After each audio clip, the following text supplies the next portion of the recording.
In 1996, a man disappeared from his living room in the middle of dinner. No forced entry, no blood, just gone. Then a notebook was found sewn into a couch cushion. The old couch cushion, retrieved from the dusty corner of a second-hand store after years of searching for some tangible piece of a past that had dissolved like smoke, yielded its secret with a faint, reluctant rip of ancient threads. A small, leather-bound notebook, no bigger than a hand, tumbled out from the cheap floral fabric, its pages stiff and yellowed, corners softened by time and confinement, landing with a muffled thud on the worn rug of Ilara's small apartment. 29 years. 29 years it had been concealed there, a silent witness stitched into the very heart of their family's comfort, while outside, seasons turned, grief hardened into a scar, and the world moved on. Leaving behind an unsolved whisper, the air in the room seemed to thicken, the motes of dust dancing in the afternoon sunbeams suddenly heavy, each one a tiny particle of the lost years. Ilara stared. Her breath caught somewhere between her throat and her lungs, a hollow echo forming in the pit of her stomach. This couch, this faded, lumpy sentinel, had been his favorite. Arthur's. Her father. He had vanished from the living room in 1996, in the middle of dinner, the plate of cooling food, his only testament to an interrupted life. No forced entry, no struggle, no note, no blood, just an absence, sudden and absolute, as if the air itself had swallowed him whole, and now this unexpected, impossible artifact. Her fingers, trembling, reached for it, the leather cool and strangely smooth beneath her touch, like a river stone worn by currents of time. The stitching that had sealed it within the cushion was coarse, uneven, clearly done in haste or agitation. It was not factory work. Someone had put this here, deliberately. Her heart hammered against her ribs, a frantic bird trapped in a cage. The scent of old paper, dust, and something else, something faintly metallic and unsettling, rose from its pages as she hesitantly opened the cover. The script inside was small, cramped, a frantic black scrawl that clawed across the lines, words tumbling over each other, a desperate torrent. It was his handwriting, unmistakably his. Arthur's. The father, she remembered, in fractured images, a warm laugh, hands that smelled of pipe tobacco and earth, eyes that held a universe of stories now silenced. But this writing was different, imbued with a raw, jagged energy she had never known in him. It was the script of a man teetering on an edge. She sank to the floor, the notebook held in both hands, as if it were a fragile, dangerous thing, which perhaps it was. The weight of those 29 years, the silent, patient waiting of this hidden chronicle, pressed down on her. How many times had she sat on this very couch as a child, after he was gone, her small legs dangling, oblivious to the secrets held just inches beneath her? How many times had her mother wept into these cushions, her sorrow unknowingly cradled by her husband's last, desperate words? The thought was a fresh stab of pain, sharp and visceral. The room around her seemed to recede, the sounds of the city outside fading into a distant hum. There was only the notebook, its brittle pages, and the ghost of her father, suddenly, terrifyingly present. You feel it, don't you? The chill that has nothing to do with the temperature of the room, the way the shadows seem to deepen in the corners, stretching out like grasping fingers. This wasn't just an old diary. It was a map into a nightmare that had begun with a quiet dinner and an empty chair, and now, after nearly 3 decades of silence, it was reaching out to claim her too. The first page held a date, just weeks before he disappeared. And then the words began, a relentless stream of observation, fear, and a growing, suffocating paranoia that made the fine hairs on her arms stand on end. He wrote of shadows that moved when they shouldn't, of clicks on the telephone line, of the sensation of eyes boring into his back, even in the sanctuary of his own home. He wrote of things whispered, of patterns emerging from the mundane, of a world slowly tilting off its axis. Ilara's own breath grew shallow as she read, each word a tiny hammer blow against the carefully constructed walls she had built around that gaping hole in her life. This was not the father she remembered. This was a man haunted, hunted. And as she turned page after brittle page, a single phrase began to repeat, scrawled with increasing intensity, sometimes circled, sometimes underlined so hard the pen had torn the paper. Over and over, like a feverish prayer or a dire warning, they are already inside. The year was 1996. Ilara was 7, a child who believed the world was painted in primary colors, that monsters lived only under beds and could be banished by a nightlight. Her father, Arthur, was the sun in her small universe, a man of quiet smiles and endless bedtime stories, his presence a comforting anchor in the choppy waters of childhood. He worked as an archivist for the local university, a custodian of old documents and forgotten histories, a profession that seemed to Ilara both mysterious and wonderfully ordinary. He smelled of old paper and pipe tobacco, a scent that even now, 3 decades later, could trigger a cascade of phantom memories, so vivid they ached. The night he vanished began like any other Tuesday. Her mother, Eleanor, was humming in the kitchen, the clatter of pots and pans a familiar rhythm to their evening. Arthur was in the living room, seated on that very couch, the floral one with the slightly sagging cushions, reading the newspaper, the crinkle of its pages, a soft counterpoint to the kitchen sounds. Ilara was at the small formica table, meticulously coloring a picture of a lopsided house with a disproportionately large sun, the waxy scent of crayons filling her nostrils. Dinner was shepherd's pie, his favorite. Eleanor called them to the table, her voice cheerful. Arthur folded his paper, placed it neatly on the cushion beside him, the very cushion that would cradle his secret for 29 years, and rose. He ruffled Ilara's hair as he passed, a gesture so common, so fleeting, she would later replay it thousands of times in her mind, dissecting it for any hint of farewell, any sign of foreboding. There was none, just the ordinary love of an ordinary evening. They sat, grace was said, the scrape of forks on plates. The small talk of the day, a loose button on Ilara's coat, a funny thing a colleague had said at the university, the weather forecast promising rain. And then, silence. Eleanor had turned to the stove for a moment to fetch more gravy. Ilara had been engrossed in arranging her peas into a perfect circle on her plate. When Eleanor turned back, gravy boat in hand, Arthur's chair was empty. His plate was half full, the fork resting beside it, as if he'd merely paused mid-bite. The napkin was still on his lap, slightly crumpled, but Arthur was gone. Not in the kitchen, not in the hallway, not in the bathroom, not anywhere. Eleanor's initial light-hearted call, "Arthur? Are you playing a trick?"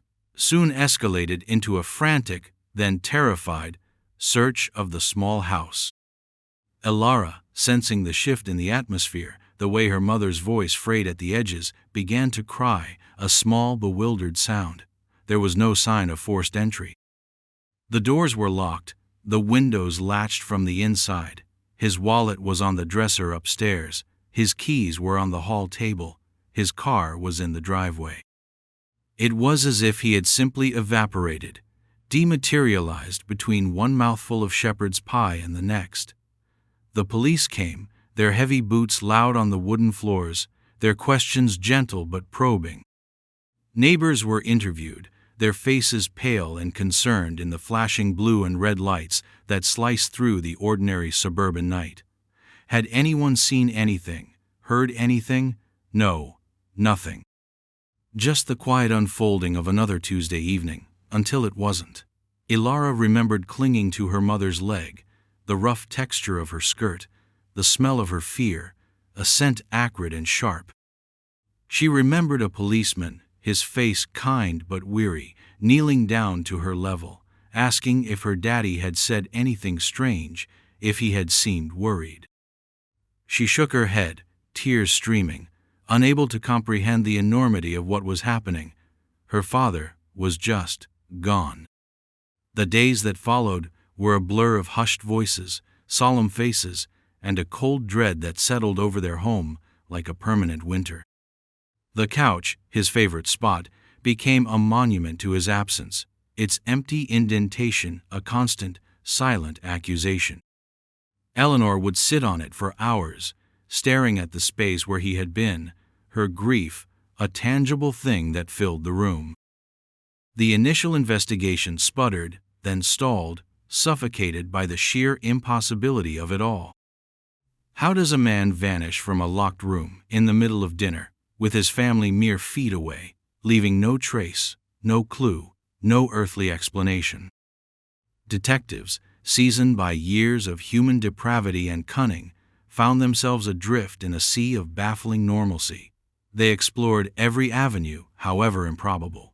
Was it a voluntary disappearance?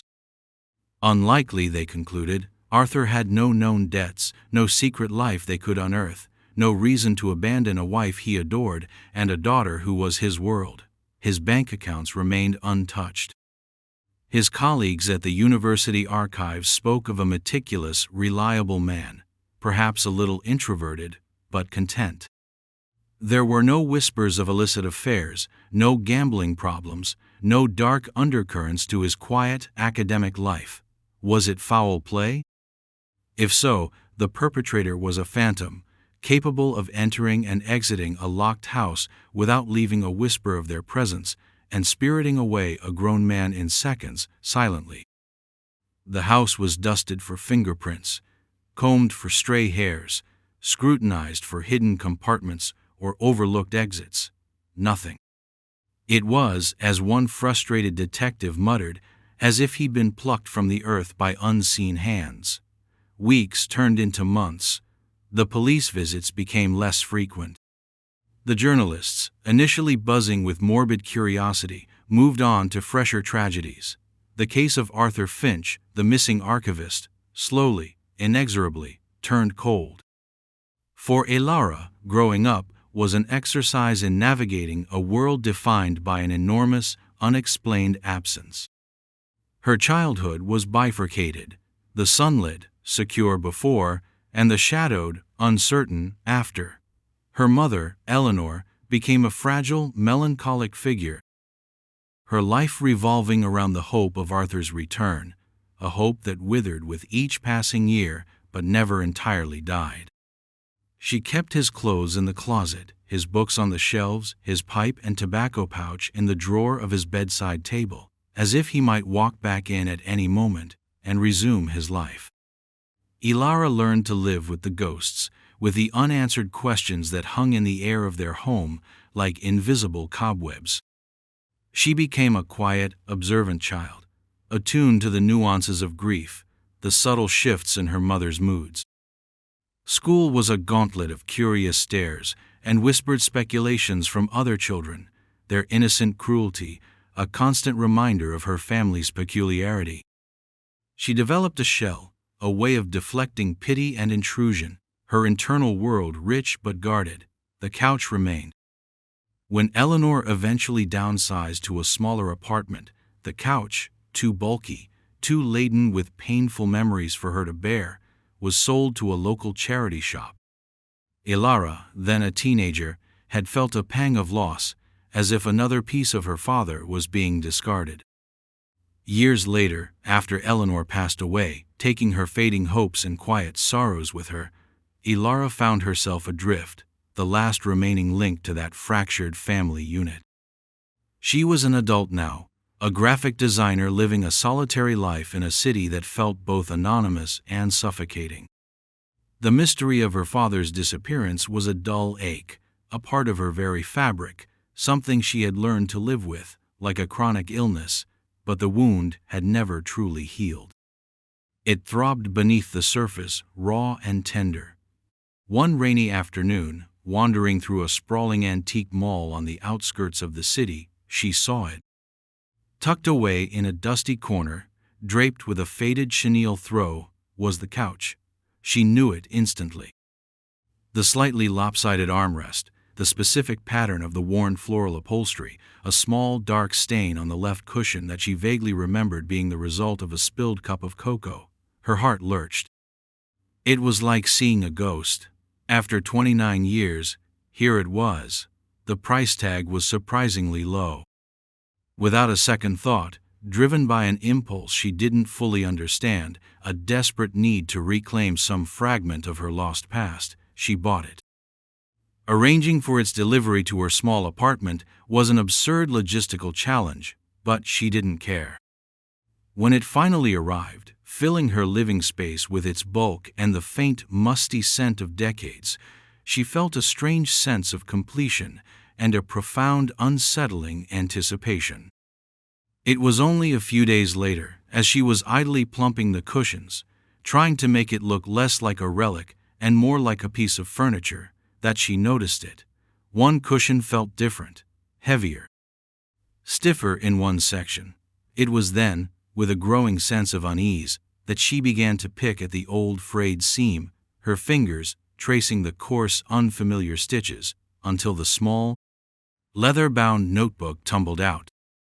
Ilara's fingers, slick with a sudden nervous sweat, traced the embossed lines on the notebook's worn leather cover, lines too faint to form a discernible pattern, yet they spoke of long handling, of pressure, of being clutched tightly in anxious hands. The book itself was of a common type, the kind one might buy in any stationer's shop, but its transformation was profound. The act of being sewn into the heart of the couch, of lying dormant for nearly 3 decades, had imbued it with an almost sacred, terrifying aura. She opened it again, her breath catching. The handwriting, Arthur's unmistakable script, yet infused with a desperate, alien urgency, filled the first few pages with observations so mundane they were chilling. October 17th. The man across the street, Mr. Henderson, is washing his car again. 3rd time this week. He never used to wash it more than once a month. He watches the house. I see him from the upstairs window, his reflection in the glass. Ilara frowned. Mr. Henderson? A portly, balding man with a wheezy laugh, who always gave her peppermints. She remembered him vaguely. He had moved away a few years after her father vanished. Could he have been watching? The thought felt absurd, a child's overactive imagination coloring faded memories. But the words on the page were stark, devoid of embellishment. October 19th. A new car parked at the end of the block. Dark blue sedan. Unfamiliar plates. It's been there for 2 days. No one gets in or out. It just sits, waiting. Her skin prickled. She could almost feel the quiet paranoia seeping from the brittle pages, a cold mist filling her small apartment. She remembered her father being quieter in those last few weeks, more pensive. She had attributed it to work stress, the kind of adult preoccupation a child doesn't question. Now, his silence took on a more sinister hue. He wasn't just quiet. He was listening, watching, his world shrinking to the confines of perceived threats. The entries grew more frequent, more agitated. October 2020. The phone clicks, always when I pick it up, a tiny, sharp sound, then the dial tone. Eleanor says it's just the old lines, but it's different now. It's deliberate. Ilara closed her eyes, a wave of nausea washing over her. She remembered those clicks. She'd heard them too, sometimes when she answered the phone, a small metallic snap. She had thought it was normal, a glitch in the system. But what if it wasn't? What if he had been right? The paranoia felt contagious, reaching across the decades to infect her. October 25th. They know I'm aware. I see it in the way the delivery man lingers too long at the door, the way the solicitor's leaflet is pushed under the frame, not through the slot. Small things. Too many small things. Who were they? The question screamed in her mind. The notebook offered no names, no affiliations, only this nebulous, terrifying pronoun. It was a fear without a face, which made it all the more potent. And then, approximately halfway through the small volume, the entries became sparser, the handwriting more erratic, loops and slashes betraying a mounting terror. And the phrase appeared.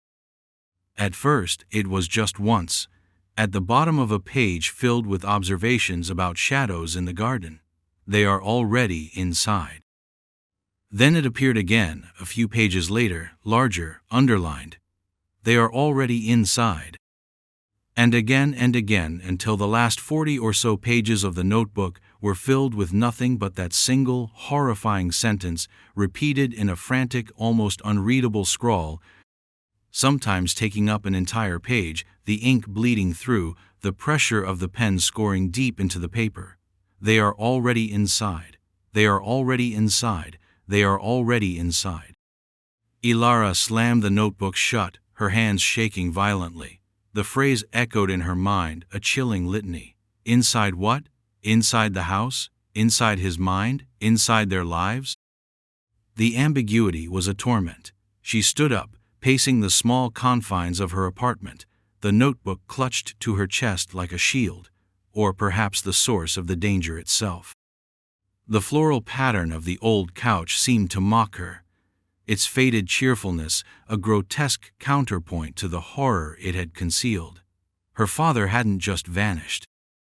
He had been consumed by a terror so profound it had driven him to document his descent, to cry out his fear onto these pages, and then, somehow, to hide this testament in the one place he felt safe, or perhaps the one place he knew would endure. The silence of her apartment was no longer comforting. It was charged, watchful. Every creak of the floorboards, every distant siren, every shadow cast by the shifting afternoon light seemed to be a confirmation of his fears. She felt a sudden, overwhelming urge to flee, to run from the couch, from the notebook, from the tendrils of a past that were reaching out to ensnare her. But where could she go? The mystery was not just in the notebook, it was in her blood, in her memories, in the very fabric of her existence. For 29 years, she had lived with a question. Now she had an answer, of sorts. But the answer was more terrifying than the unknown. Her father had been afraid, deeply, mortally afraid. And someone or something had made him disappear. The final repetition of the phrase, the last one she had glimpsed before shutting the book, was almost a scream on paper, the ink thick and desperate. They are already inside. And a new, chilling thought began to form in Ilara's mind, cold and sharp as a shard of ice. What if they still were? The next few days were a torment of indecision and rising fear. Ilara slept little, the notebook hidden beneath her pillow, a toxic talisman. Every time she closed her eyes, the phrase echoed, "They are already inside."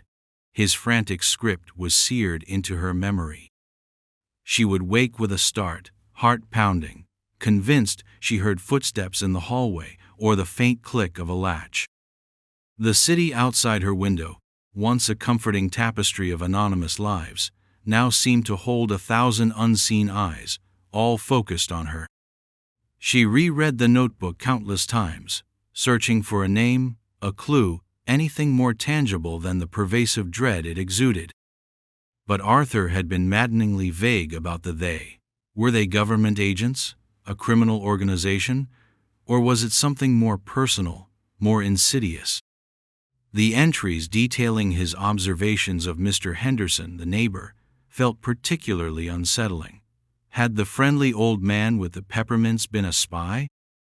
Or was this just a symptom of her father's fracturing perception, seeing menace in the mundane?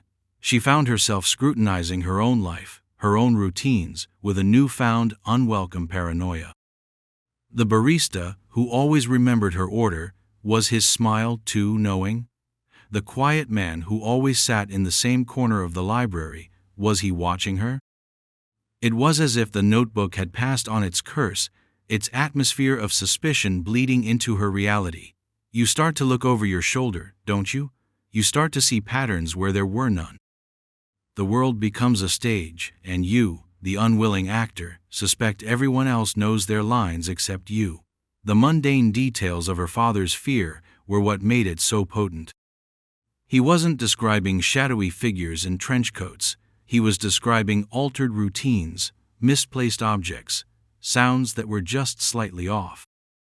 It was the uncanny valley of fear, where the familiar becomes subtly, terrifyingly wrong. He wrote of books being out of order on his shelves, not by much, just enough to notice if you were looking. Of drawers slightly ajar that he was certain he had closed. Of a faint, unidentifiable scent in his study that didn't belong. These were the things that had unmoored him, the slow erosion of his certainty, the gaslighting of his own senses. Had her mother noticed these things? Elara tried to remember. Eleanor had spoken of Arthur being distracted and preoccupied in those final weeks, but she had attributed it to stress from the university. Had she dismissed his burgeoning fears as mere anxiety? The thought brought a fresh wave of guilt and sorrow. Perhaps if someone had listened, truly listened, but then, who would believe such a tale? A man afraid of his neighbor washing his car too often. It sounded like madness, and yet the notebook felt utterly sane in its terror. It was the chronicle of a rational mind grappling with an irrational, encroaching threat. The phrase, "they are already inside," took on new dimensions. Inside the house, yes, perhaps moving things, listening. But also inside his life, manipulating his environment, making him doubt his own sanity. Inside his routine, inside his trust. Elara knew she couldn't keep this to herself. The notebook was too significant, too explosive. It changed everything about her father's disappearance. It shifted it from an inexplicable, almost supernatural event to something orchestrated, something terrifyingly human. But who could she trust? The police had failed to solve the case 29 years ago. Would they take this seriously now? A nearly 3-decade-old handwritten journal filled with paranoid ramblings. Or would they dismiss her as a grieving daughter clutching at straws? And then there was the other fear, colder and more immediate. If they had silenced her father, and if they were still out there, what would they do if they discovered she had found his final message? The act of going to the police was not just about seeking justice for Arthur, it was about stepping into the light, potentially painting a target on her own back. The weight of the notebook seemed to grow heavier each day, its silence more profound. She found herself looking at the couch with a mixture of gratitude and resentment. It had preserved this crucial piece of her father, but it had also brought this terror into her life. One evening, staring at the repetitive, desperate scrawl of "they are already inside," a new, horrifying interpretation bloomed in Elara's mind. What if it wasn't just about a physical presence? What if inside meant inside the family? Inside their small circle of trust? The thought was so vile, so betraying, that she recoiled from it. But it lingered, a poisonous seed planted in the fertile ground of her fear. The decision, when it finally came, was born not of courage, but of a weary, desperate need for the burden to be shared, for the silence to be broken. Elara could no longer bear the weight of the notebook alone, its secrets festering in the solitude of her apartment. The paranoia it described had become her own unwelcome companion. She found herself jumping at shadows, scrutinizing strangers, the city's ambient noise, a constant source of potential threat. Sleep offered no escape, her dreams haunted by her father's frantic script and the oppressive feeling of unseen watchers. She imagined them, whoever they were, somehow sensing the notebook's resurfacing, their attention slowly, inexorably turning towards her, the last link to Arthur Finch.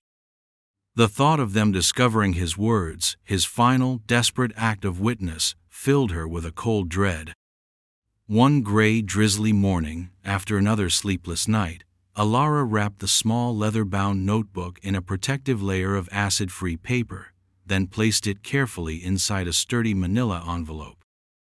Her hands were surprisingly steady as she did so, a strange calmness settling over her.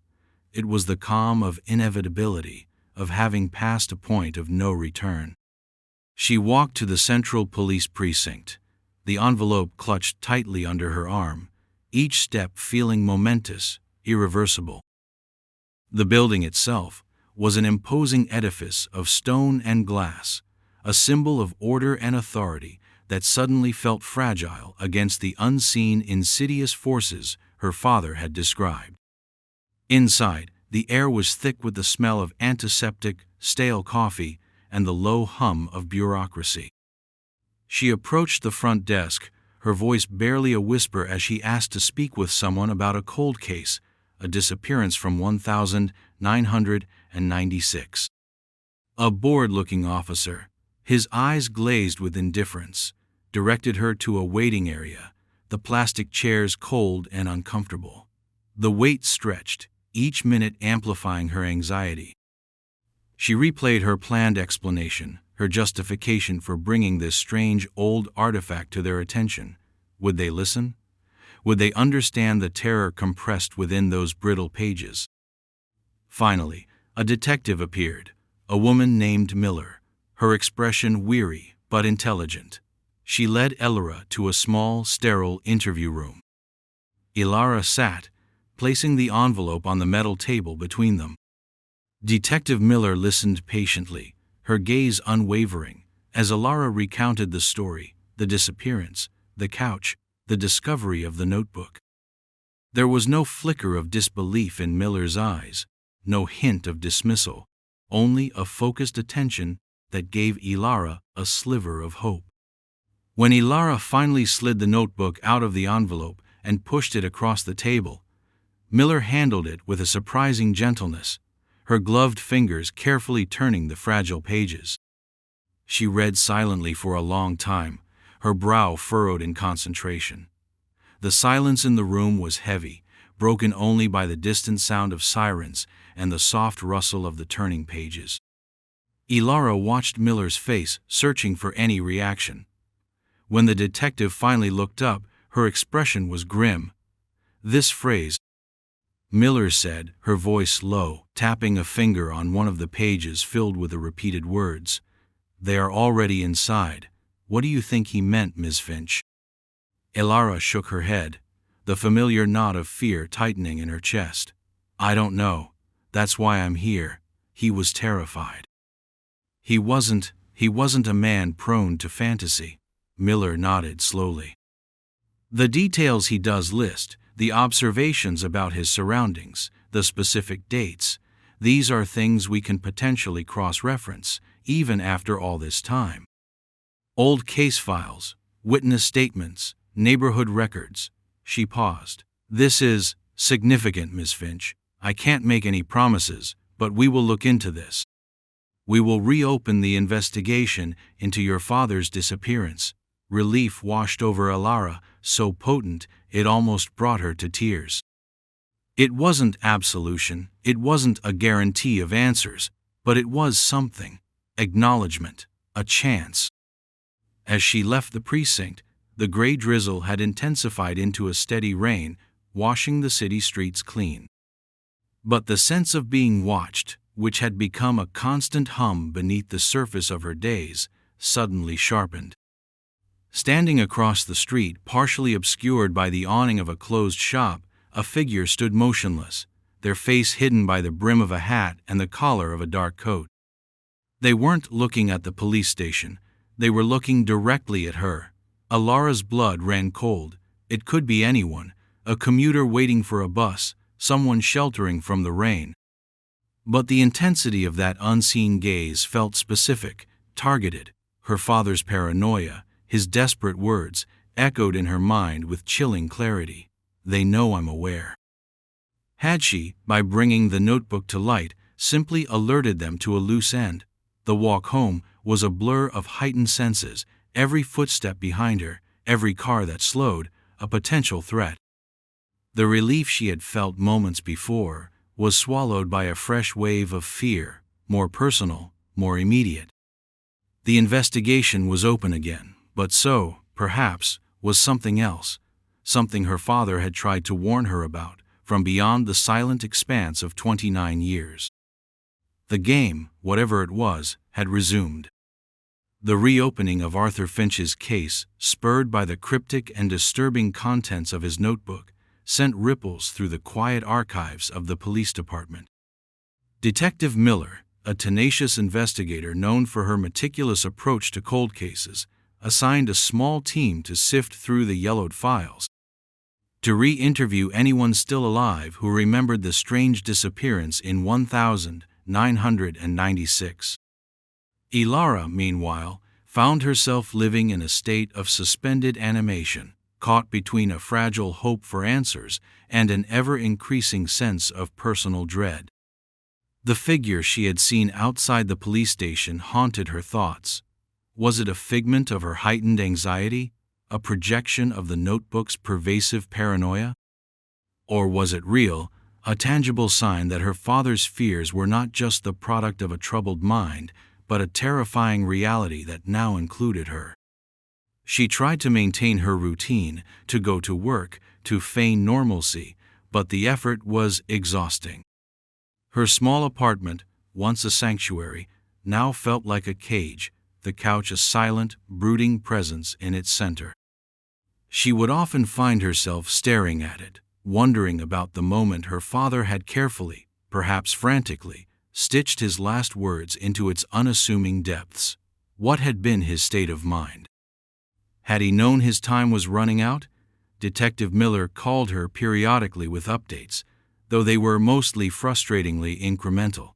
They had located Mr. Trezero Henderson, the neighbor her father had mentioned. He was now in a nursing home, his memory clouded by age and dementia, but he reacted with visible agitation when Arthur's name was mentioned, muttering incoherently about watching and the quiet man. It was unsettling, but not conclusive. They cross-referenced the dark blue sedan with records of stolen vehicles and suspicious sightings from that period. A few possibilities emerged, but nothing concrete, the trail long cold. The clicks on the phone line her father had documented were harder to investigate retrospectively, though Miller acknowledged that unauthorized wiretaps were not unheard of even then, especially if someone powerful wanted information. The phrase, "they are already inside," became a focal point for the investigators. They explored its literal meaning first. Forensics teams, with Ilara's hesitant permission, revisited the old Finch house, now owned by a new family. They conducted a thorough search, far more advanced than what was possible in 1996, looking for hidden listening devices, secret compartments, anything that might suggest an intrusion. They found nothing conclusive, only the lingering sense of a house that had held its secrets tightly. Yet, during this new search, something small, almost insignificant, was discovered, something that resonated chillingly with an entry in Arthur's notebook. He had written, October 28th. The loose floorboard in the study. It creaks differently now, as if it's been disturbed. I keep my old research notes under there. Nothing important, just old. The police in 1996 had noted a loose floorboard but dismissed it as common in an old house. This time, they examined it more closely. Beneath it, in the shallow space, they found not old research notes, but a tiny, almost microscopic piece of grit, a type of specialized industrial abrasive not common in residential settings, and certainly not something Arthur, an archivist, would have had reason to possess or use. It was a small anomaly, but it was something. It suggested someone had been under that floorboard. Someone who perhaps wasn't looking for old research notes. Ilara's isolation deepened. She confided in no one about the full extent of the notebook's contents or the renewed investigation. Who would believe her? Her friends would likely suggest therapy, concern etched on their faces. The few remaining relatives were distant, scattered. She was alone with this inherited fear, this generational haunting. One evening, as she was returning home from work, her heart pounding with a familiar anxiety as she approached her apartment building. She noticed her front door was slightly ajar. Just a fraction of an inch, but enough to send a jolt of pure terror through her. She always double-locked it. Always. Had she forgotten? In her current state of distraction, it was possible. But as she cautiously pushed it open, her breath held tight in her chest. She knew. Someone had been there. Nothing appeared to be stolen. Her laptop was still on the desk, her purse untouched on the kitchen counter. But the air felt different, disturbed. And on the worn floral cushion of the old couch, the very cushion that had hidden her father's notebook, lay a single, freshly cut white rose. There was no note. Just the rose, its petals pristine, its presence a silent, chilling message. It wasn't a threat of violence, not overtly. It was something far more insidious. It was a message of knowledge. We know you found the notebook. We know you went to the police. We can reach you. We are still here. The police were informed. They dusted for prints, but found nothing usable. The rose was too delicate, too symbolic, to be the clumsy work of a common burglar. This was calculated. This was a warning. They are already inside. The phrase now had a horrifying, personal resonance for Ilara.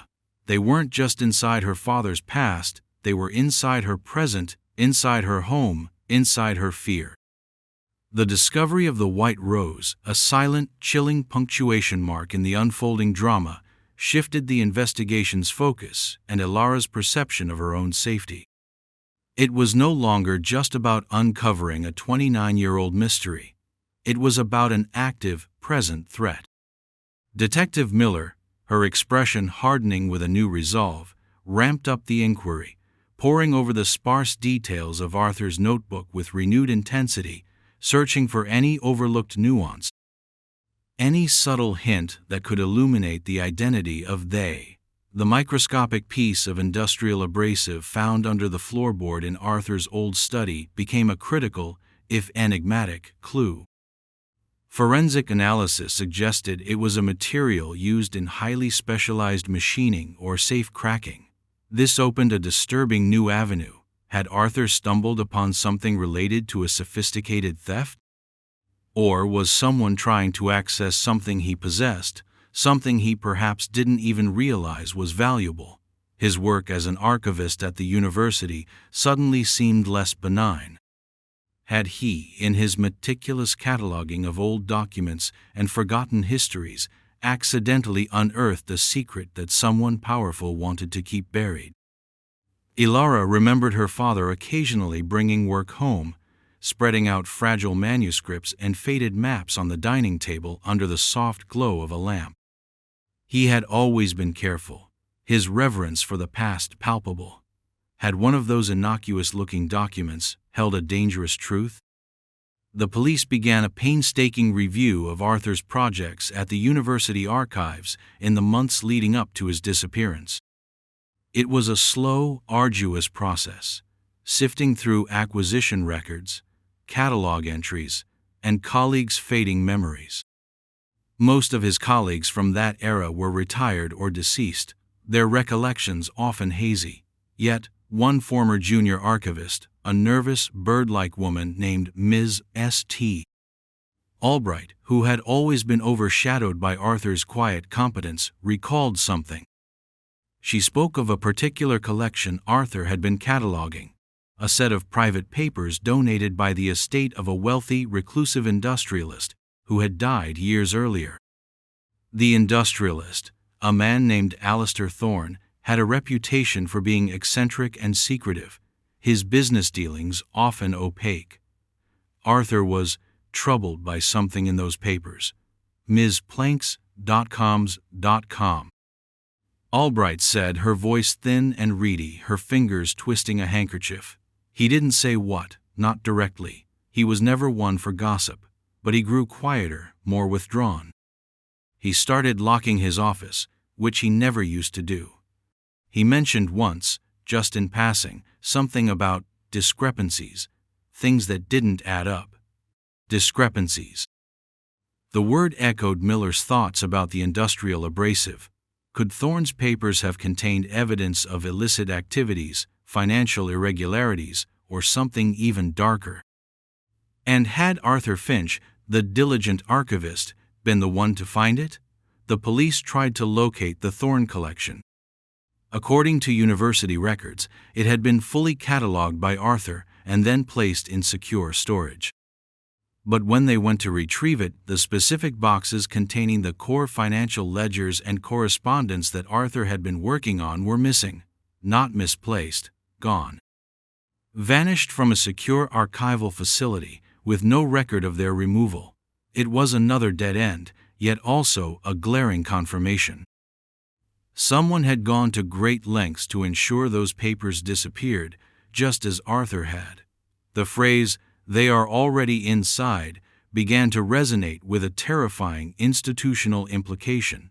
Inside the university. Inside the systems meant to protect knowledge, Ilara, now living under a subtle but constant police watch, felt herself retreating further inward. The rose on the couch had been a violation, a clear signal that she was vulnerable. The world outside her apartment felt like a minefield. She thought of her father, alone with his growing terror, meticulously documenting the subtle signs of intrusion, the clicks on the line, the feeling of being watched.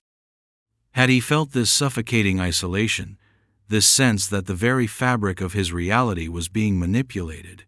One afternoon, Detective Miller visited Ilara, not at the precinct, but at her apartment. Miller's face was etched with a mixture of frustration and a grim sort of understanding.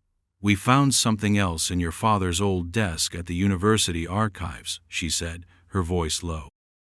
It was tucked away, taped to the underside of a drawer, not in the notebook, but it feels connected. She handed Ilara a small, folded piece of paper, yellowed with age. On it, in Arthur's familiar, neat hand, was a single name and a string of numbers. "Alistair Thorne," Ilara read aloud, her voice trembling slightly. The numbers looked like an account number, or perhaps a safe deposit box. "We believe Thorne was involved in activities far beyond legitimate industry," Miller explained, "and we think your father found proof that certain people, very powerful people even back then, wanted suppressed. People who might still have an interest in keeping it suppressed."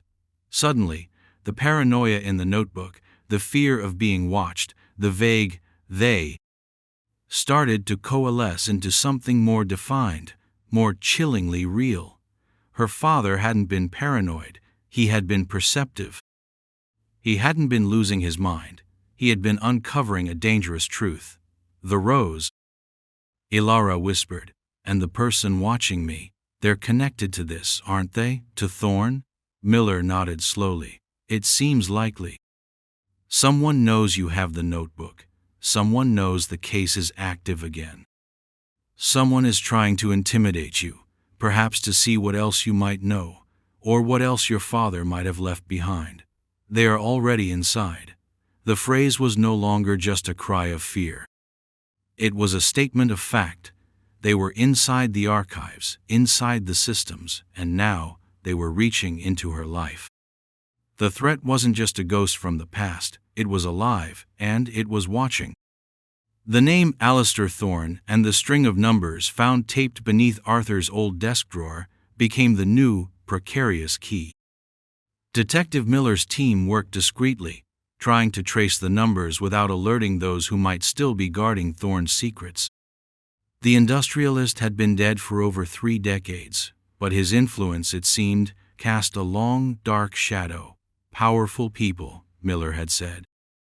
The kind of people who could make documents disappear from secure archives, who could intimidate, and who, perhaps, could make a man vanish from his own living room without a trace. Ilara felt a grim vindication mixed with her fear. Her father wasn't a victim of random chance or a mental breakdown. He was a casualty of something concrete, something he had fought against in his own quiet, meticulous way. The notebook, with its desperate repetitions of "they are already inside," was not the testament of a madman, but of a man cornered, a man who saw the tendrils of corruption reaching into his world, perhaps even into his home. The investigation into Thorne's dealings was like peeling back layers of carefully constructed history. He had been a pillar of the community, a philanthropist, his name etched on university buildings and hospital wings. But beneath the respectable veneer, whispers of ruthlessness, of leveraging secrets, and of connections to less savory elements had always existed, though never proven. The string of numbers eventually led them to a long-disused safe deposit box in a small, private bank that had since been absorbed by a larger conglomerate. Miraculously, due to some bureaucratic oversight or perhaps simply because no one had ever come to claim its contents, the box itself had not been emptied and its contents discarded. It had remained in a forgotten corner of a vault, a time capsule of secrets. Getting access was a legal labyrinth, but Miller, armed with the reopened homicide investigation, for Arthur was now presumed dead, a victim of foul play connected to his discovery, and the potential for a major scandal, managed to secure a warrant. Ilara was not present when they opened it, but Miller called her immediately after. Her voice was low, charged with a grim excitement. "We found it, Ilara. We found what your father was trying to protect, or perhaps expose. Inside the safe deposit box was not gold or cash, but another set of ledgers, more detailed, more damning than anything the university archives might have held. These were Thorne's private records, detailing illicit transactions, blackmail payments, and connections to organized crime figures, even corrupt officials. And crucially, among the papers was a meticulously documented account of how Thorne and his associates had systematically defrauded a major city pension fund decades earlier, an act that had ruined thousands of lives but enriched a select few. Arthur Finch, it appeared, had stumbled upon the key to unlocking this massive, decades-old crime. He must have recognized the names, the patterns, from the papers he was archiving, and perhaps, through his own research, found his way to this safe deposit box, or at least to knowledge of its existence and potential contents. His notebook, then, was not just about the fear of being watched. It was the fear of being caught between an explosive truth and those who would do anything to keep it buried. The "they" were Thorne's associates, or their descendants, or those who still benefited from the silence. The "inside" was their infiltration into legitimate institutions, their ability to manipulate and control. The surveillance Arthur experienced was real. The clicks on the phone, the moved objects, all designed to destabilize him, perhaps to make him doubt his own sanity or to locate any evidence he might have gathered before they silenced him permanently. But who was watching Ilara now? Was it the aging remnants of Thorne's network, still trying to protect their ill-gotten gains and reputations? Or was it someone new, someone who had inherited the secret and the responsibility of guarding it? Miller's team began to discreetly investigate the individuals named in Thorne's private ledgers, many of whom were now elderly, pillars of society, their pasts carefully whitewashed. One name, however, stood out, a prominent lawyer, Julian Hayes, who had been a junior associate in Thorne's legal team back then and was now a senior partner in a powerful firm. Known for his connections and his ruthless litigation tactics, Hayes was still very active, very influential, and he had a known penchant for thoroughness, for tying up loose ends. The police put Hayes under subtle surveillance. It was then that they noticed a private investigator, a man with a shady reputation, frequently meeting with Hayes. The same investigator, when his photograph was discreetly shown to Ilara, made her blood run cold. Though he was older now, his features heavier, she recognized the set of his shoulders, the way he held his head. He was the man she had seen outside the police station. He was the one who had left the rose. The truth was beginning to surface, ugly and dangerous. Arthur Finch had been silenced because he knew too much. He had been a quiet archivist who had stumbled into a hornet's nest of corruption, and they had swatted him away. His disappearance was not a mystery of the unknown, but a brutal act of self-preservation by the powerful. And now, 29 years later, his daughter had picked up the trail, her accidental discovery of the notebook reigniting a dormant threat. The watchers were not phantoms, they had names and faces. And they knew she was getting close. The revelation that Julian Hayes, a respected legal figure, was likely connected to her father's disappearance and was now employing the same private investigator to watch her, brought a terrifying clarity to Ilara's situation. The nebulous "they" from Arthur's notebook had crystallized into a tangible, powerful adversary. Detective Miller and her team proceeded with extreme caution. Hayes was not someone to be trifled with. He had deep connections and formidable resources. A direct confrontation without irrefutable proof could backfire spectacularly, potentially endangering Ilara further and burying the truth about Arthur forever. The ledgers from Alistair Thorne's safe deposit box were explosive, detailing decades-old crimes, but directly linking Hayes to Arthur's disappearance in 1996 was still proving difficult. The private investigator, a man named Marcus Thorne, no direct relation to Alistair, a grim irony, became their primary focus. If they could pressure him, perhaps he would reveal who had hired him and why, not just now, but potentially back then as well. Ilara lived in a heightened state of anxiety, knowing that the man who had likely terrorized her father was now actively monitoring her.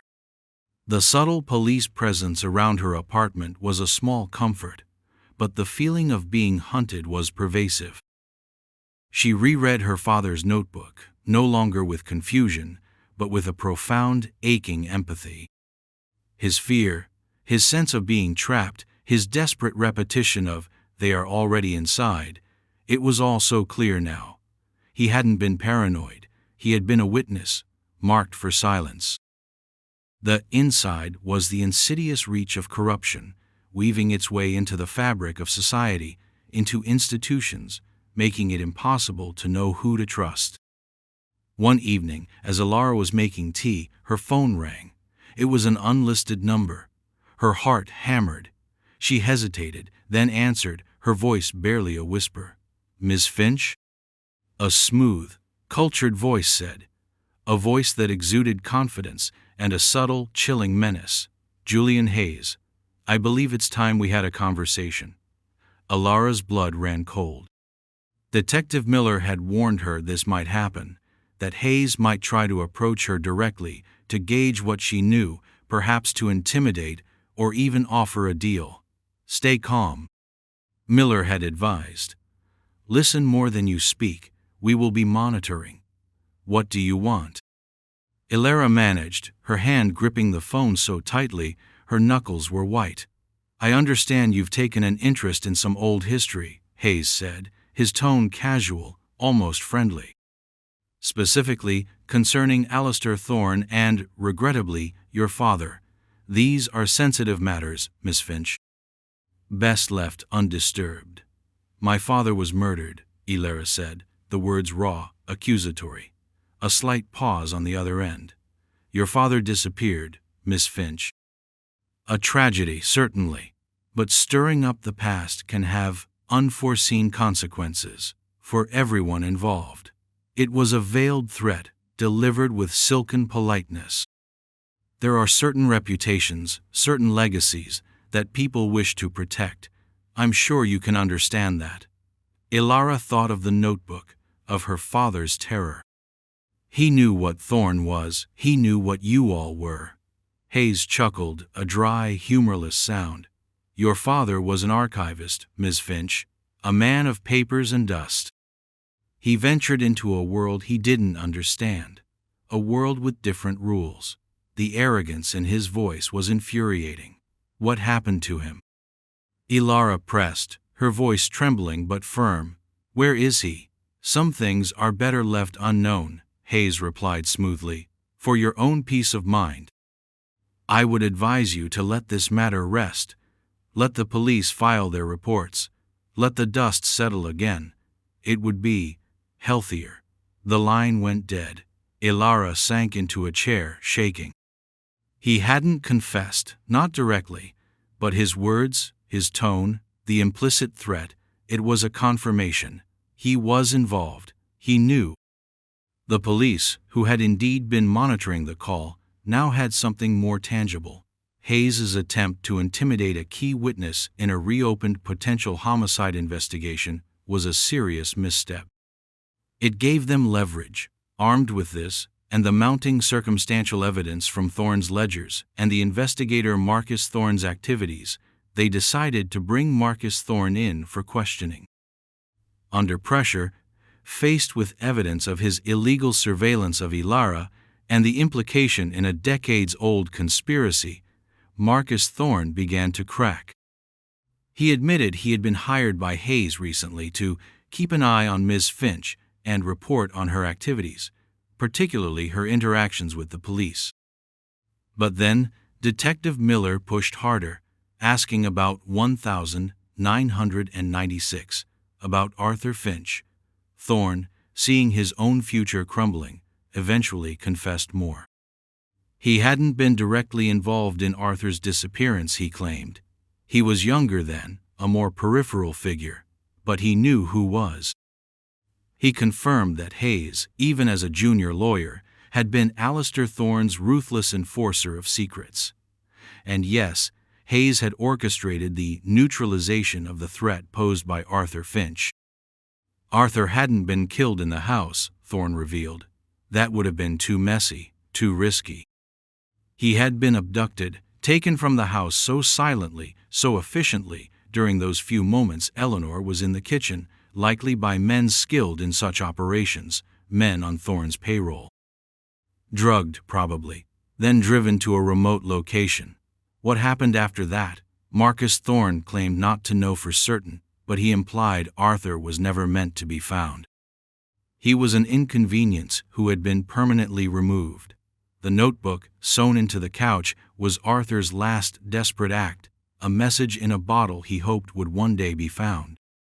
He must have done it in the final days or hours, knowing they were closing in, knowing he had to leave some testament. They are already inside. He had been right. They had been inside his life, inside his home, and ultimately, they had breached his final sanctuary. The truth, when it finally unfurled in its entirety, was both horrifying and profoundly sad. Arthur Finch, the quiet archivist, had died because he was a man of integrity who had stumbled upon a truth too dangerous to ignore. The confession of Marcus Thorne, detailing Julian Hayes's orchestration of Arthur Finch's abduction, provided the critical link the police needed. While the exact fate of Arthur's body remained a painful unknown, Thorne claimed ignorance of its final resting place, suggesting it was handled by others long gone or too loyal to ever speak. The mechanism of his silencing was now clear. Julian Hayes, the powerful lawyer, the man who had coolly threatened Ilara over the phone, was arrested. The ensuing legal battle would be long and arduous, his wealth and connections ensuring a formidable defense. But the contents of Alistair Thorne's ledgers, combined with Marcus Thorne's testimony and the undeniable evidence of Hayes's recent intimidation tactics, painted a damning picture. For Ilara, the arrest brought not a sense of triumph, but a heavy, weary catharsis. There was no joy, only the grim satisfaction that a dark truth, buried for 29 years, was finally seeing the light of day. The mystery of her father's vanishing had been solved, not with a shocking twist involving supernatural forces or mistaken identities, but with the depressingly familiar evil of human greed and corruption. Her father had been a good man, an ordinary man, who had done something extraordinary. He had refused to look away.